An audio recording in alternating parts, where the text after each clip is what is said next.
میں دیکھتا ہوں کہ دن بدن بڑی معذرت کے ساتھ ہماری قوم کا جوش بندگی، جوش اطاعت، جوش اسلام، جذبہ عبادت، یہ ساری چیزیں ٹھنڈی ہوتی جا رہی، ایک دم سرد پڑتی جا رہی، ایک عجیب سی کیفیت ہو گئی ہے۔ اور برا نہ لگے تو تھوڑا سا اور آگے بڑھ کر کے عرض کروں کہ اب دین ہماری صرف زبان تک رہ گیا، ادھر نہیں اتر رہا،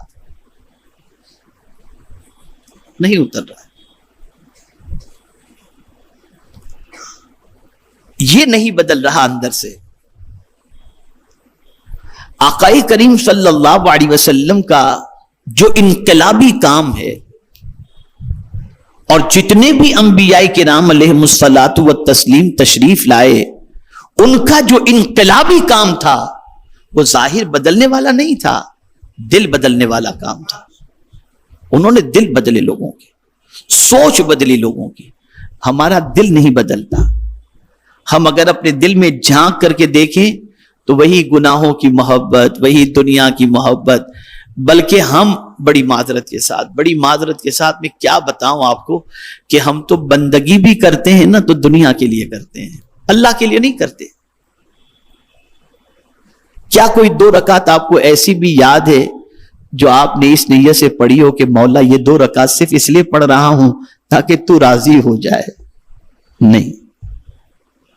نہیں پڑھتے ہم۔ میں اگر اس وقت آپ کو کوئی عمل وظیفہ ایسا بتا دوں کہ یہ وظیفہ پڑھو مالدار ہو جاؤ گے، اب آپ دیکھیں نا یوٹیوب پر دیکھیں، سارے باباؤں نے سمجھ ہی لیا ہے کہ مسلمان جو ہے وہ جلدی سے مالدار ہی بننا چاہتا ہے، تو ایسے وظیفے آ رہے ہیں، اگر تم 8 دن پڑھو گے تو لکھ پتی بن جاؤ گے، 10 دن پڑھو گے تو کروڑ پتی بن جاؤ گے، تمہارے اس سے پیسے نکلیں گے، یہاں سے نکلیں گے، اور دیکھیے اس پہ ویوز، اللہ اکبر، یہی سب آدمی دیکھ رہا ہے۔ لیکن کوئی ایسا وظیفہ یوٹیوب پر آپ کو نہیں ملے گا کہ یہ وظیفہ کرو تم گناہوں سے بچ جاؤ گے، ایسا کوئی یوٹیوب پر عمل نہیں ملتا۔ قرآن پڑھو تو بھی مال کے لیے، حج کرو تو بھی مال کے لیے، روزہ رکھو تو بھی مال کے لیے، زکوٰۃ دو تو بھی مال کے لیے، سب کچھ ہم کرتے ہیں صرف دنیا کے لیے۔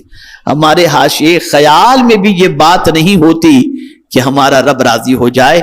بس ایک آیت آپ کے سامنے عرض کرتا ہوں اور اس کے بعد میں آپ کے ضمیر کو جھنجھوڑنے کی تھوڑی سی کوشش کروں گا تاکہ آپ اس کو سمجھ سکیں، اور ہفتہ واری اجتماع میں جو آپ بڑے ذوق و شوق سے تشریف لاتے ہیں تو آنے کے بعد آپ کی زندگی میں کوئی انقلاب بھی آپ پیدا کر سکیں۔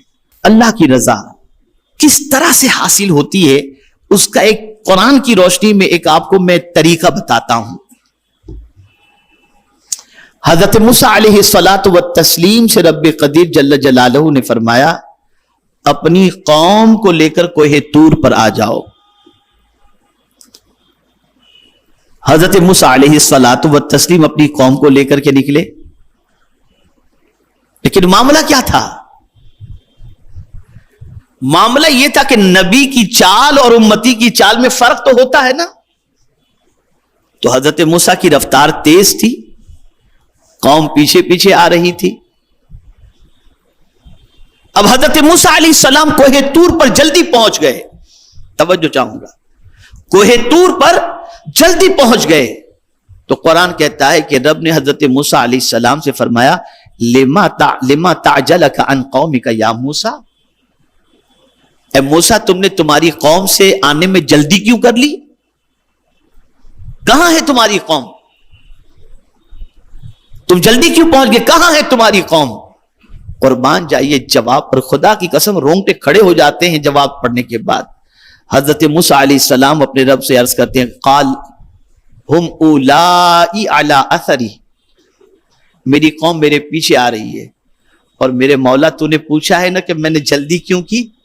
تو اب کہتے ہیں وَعَجِلْتُ إِلَيْكَ رَبِّ لِتَرْضَى، میں جلدی اس لیے کیا تاکہ تو راضی ہو جا، تو راضی ہو۔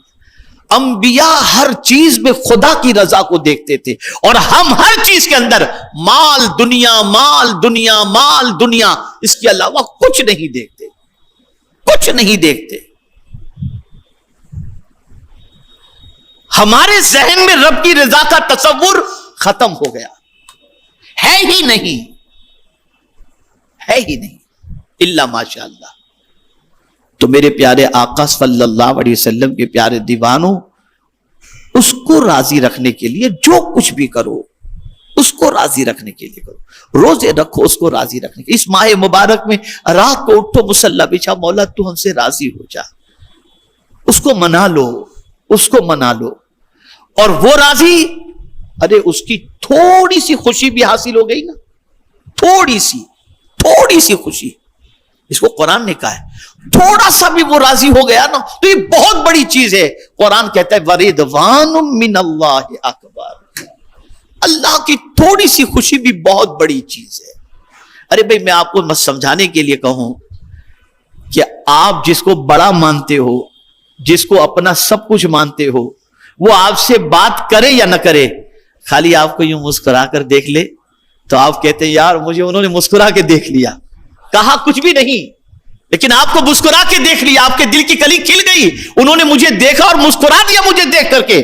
تو جس طرح سے ایک انسان، یہ سمجھنے سمجھانے کے لیے اللہ کی ذات ساری تمثیل سے پاک ہے، جس طرح سے ایک بڑے کا مسکرا کر کے دیکھ لینا ہمارے دل کو باغ باغ کر دیتا ہے، ایسے ہی میرا مولا اگر ایک بار ہم پر صرف نظر کرم کر لے ہمارا بیڑا پار ہو جائے گا، لیکن ہم کبھی اس کی طرف توجہ نہیں دیتے، اس پر توجہ دو، لو لگاؤ اس سے، تعلق قائم کرو اس سے، رشتہ استوار کرو اس سے، ادھر ادھر مت دیکھو، اس کو دیکھو، اس کو دیکھو۔ ہم سب کو دیکھ رہے ہیں، رب کو نہیں دیکھ رہے، رب کو نہیں دیکھ رہے، اور تاریخ گواہ ہے اللہ والے سب کو نہیں دیکھتے تھے، رب کو دیکھتے تھے، وہ کس میں راضی ہے۔ تو یہ ماہ مبارک بہت عظمتوں والا مہینہ ہے، اللہ توفیق دے اور ماہ رمضان کے روزے آپ کے لیے گراں نہ لگیں تو اس ماہ مبارک میں حضور صلی اللہ علیہ وسلم کا معمول زیادہ سے زیادہ روزے رکھنے کا تھا۔ ماہ رمضان کے بعد سب سے زیادہ روزے حضور ماہ شعبان کے رکھا کرتے تھے، تو آپ بھی ماہ شعبان کے روزے رکھیں، اور اس ماہ مبارک میں آیت درود نازل ہوئی تو کثرت سے درود پڑھتے رہیں، اس ماہ مبارک کثرت سے درود پڑھتے رہیں، کثرت سے درود پڑھتے رہیں۔ اور اسی کے ساتھ ساتھ میرے پیارے آقا صلی اللہ علیہ وسلم کے پیارے دیوانوں، درود ایسا عمل ہے، اللہ اللہ اللہ اللہ، جس قیامت میں کوئی کسی کے کام نہیں آئے، قریب ہی کوئی کھڑا نہیں، بھاگے گی، قرآن کہتے ہیں یوم یفر المرء من اخیہ، بھاگیں گے، اور یہ بھاگو ادھر باپ کھڑا ہے، بھاگو ادھر، یہ قیامت کی سچویشن قرآن کہہ رہا ہے۔ دوست ادھر بھاگو دوست کے پاس ہے، ایک دوسرے کو دیکھ کے بھاگیں گے، کوئی کسی کے پاس نہیں ہوگا، اور سب کی حالت خراب ہوگی۔ تو پھر ایک ذات ہوگی جس کی قیامت میں سنوائی ہوگی، وہ جو کہہ دیں گے مولا وہی کرے گا۔ وہ کون ہے؟ وہ حضور صلی اللہ علیہ وسلم، اور سرکار صلی اللہ علیہ وسلم کا ایک مزدع جاں فضا سن لو۔